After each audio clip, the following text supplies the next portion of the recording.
everyone, this is Jackie Williams and welcome. Thanks for being here with me. In this video, I want to share with you a fun fold card using the Trimming the Tree bundle. And this card, you can see how it's got this nice 3D effect, but it does fold perfectly flat to fit inside of an envelope. So first, let's go over some measurements. Your standard piece of cardstock, no matter what country you're in or what size you have, you'll just want to cut it in half down the middle the long way. Then the first piece, which is this piece that comes down the back and then folds around like this, you would score that if you are in Europe or the South Pacific and have slightly longer pieces of cardstock. You would score that at 6 inches, and then a 1 inch, a 2 inch, a 1 inch, and then the remainder, which is a bit less than 2 inches. And if you are in the United States and have letter size cardstock, you would score it at 5.5, then a 1 inch gap, 2 inch, a 1 inch, and then the remainder, which is a bit less than 2 inches. And forgive me for my little oopsie there. Then the second piece we need for our card is this piece here, which curves around like this. So it's quite a simple piece. If you are in South Pacific or Europe, you would score that at 4.5, 1, and then you'd have 4.5 remaining. So your piece would be 10 inches.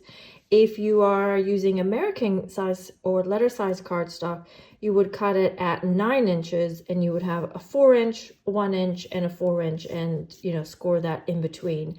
Now I've put 3 inches on the side here for the height or the width, but of course this width here is completely adjustable to be thinner or larger depending on your image. So then we want to take all of our scored pieces and score all of the score lines all going the same direction on both pieces. Now I'm going to set this one that's shaped like a matchbook aside.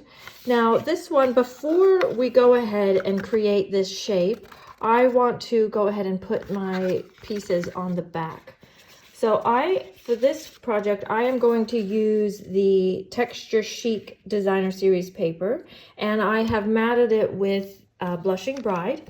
Now, I didn't put it all the way to the bottom here. You could, but it's going to be covered, so I was just being a little more efficient with my paper. Now, before we do anything further with this piece, I need to have this second piece adhered. So I have folded it on one of the score lines, and you can see that the front piece here is shorter than the back piece when I have it folded like this. I've put adhesive just on one of those 4.5 or 4 inch panels. So I have it folded like that. And then I'm going to center it up and place this on my project so it's about even with the top. It doesn't matter too much if it's a little lower or higher, but what I don't want is it too much higher than this base card. Otherwise it won't fit into my envelope. That's really the only reason.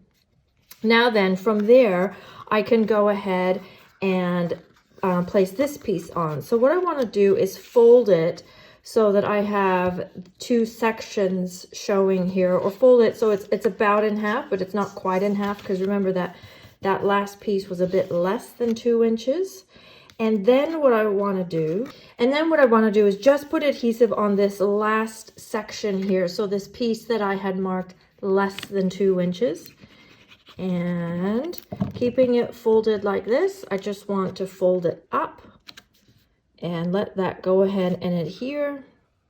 And then this should be just in the right position so that it folds flat nicely, and this will fold flat nicely to go in the envelope. So now we just need to adhere this front piece to this piece. But before I do that, I want to put my Designer Series paper here on this panel.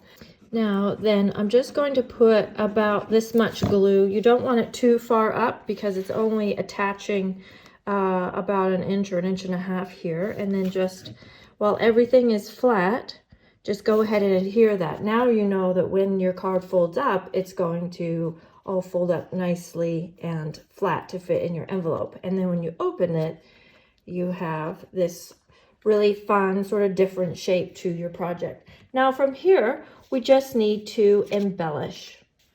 Now I'll set this aside for the moment, and let's go ahead and stamp our tree from the Trimming the Tree set. And I am going to use mint macaron, and I'll use the large tree for the first layer.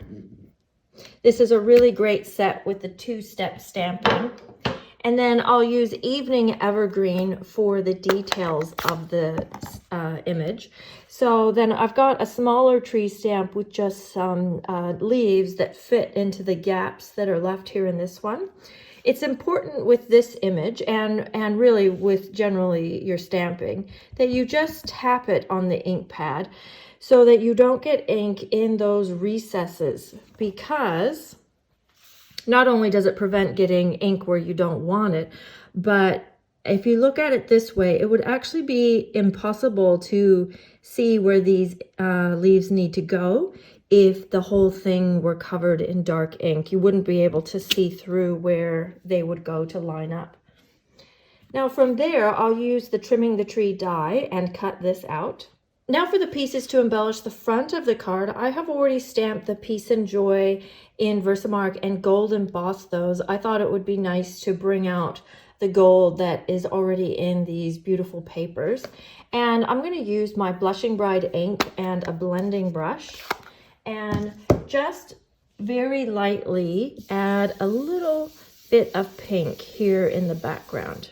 Then I'll just go ahead and add the basket that is in the Trimming the Tree die set. And I love this basket. It's really quite cute with a lot of detail on it. And then I'll put my tree on with dimensionals as well. And last we'll add the star cut from the distressed gold paper that coordinates with the texture sheet papers.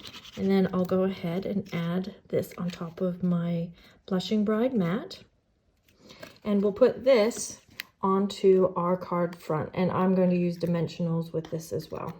Now we just need to embellish our tree, and I have made a little bow with the gold twine to put on my basket like this. And then I want to put some elements on my tree, and I've brought the iridescent rhinestones or the solid faceted gems. I'm wondering if we want pink dots or if we want the clear ones. I'm leaning towards the pink ones.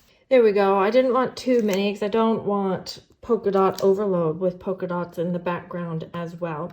Now we could leave the card like this. This one I have done basically the same, except instead of a bow, I have wrapped the gold twine around the tree, which is actually, I quite like that look as well, particularly with the polka dot background, and then just added some clear ones that aren't too competitive with the printed paper.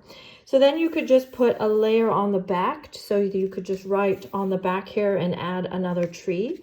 For this one, I just want to try something a little bit different. I have made a card base and inside put the tree, and I'm just going to ink up the garland with the Blushing Bride, so they're not really dark. It just adds a little bit of pink in there. And I'm actually going to put this card onto a card base just for something a bit extra. So this one, you've got the writing on the back, and this one would set up on the mantle, and it's got the card opening as well, so it's got that extra layer and feature, and then just embellished a little bit differently. So let's look at some other samples. This card was actually inspired by a birthday card I received recently from one of my team members, Yvonne, and here she's used the same texture chic paper pack, and then added flowers on the front. And then here's a few samples from the Trimming the Tree bundle. So this is a sample that I made inspired by a sample by Claire Daly, but I did change it up a little bit to suit my preferences. And for this one, I've used the the green pearls from the festive pearls. So they're very subtle, but I liked that look, and then had the gold accents with the Lights Aglow papers in the background.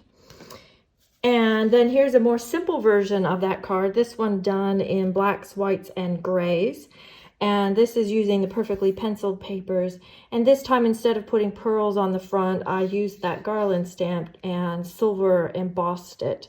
So that's nice if you want a little less bulk on your project. And here's a sample. This one's actually designed by my team member, Helen Wiggum. And this one's using that tree die more as a little cutout and a window, and then the tree on a lower level behind. So that's quite nice in some traditional greens. And then this one I did in more of a clean and simple style. So it might look black on your screen, but this is actually the Evening Evergreen glitter paper. And I've used the dies and the Trimming the Tree die set to create kind of a peekaboo look. So these leaves lift up and you can just see that glitter paper underneath. And I have one flat and one up on dimensionals, and then kept it very clean and white. And there we have it. I hope that this inspires you to give this fun fold a try, and also to pull out the Trimming the Tree stamp set. If I can answer any questions, or if you enjoyed this video, please leave me a comment. I always love to hear from you. And as always, please subscribe and share this video with your friends. This is Jackie Williams, and I'll see you next time. Bye-bye.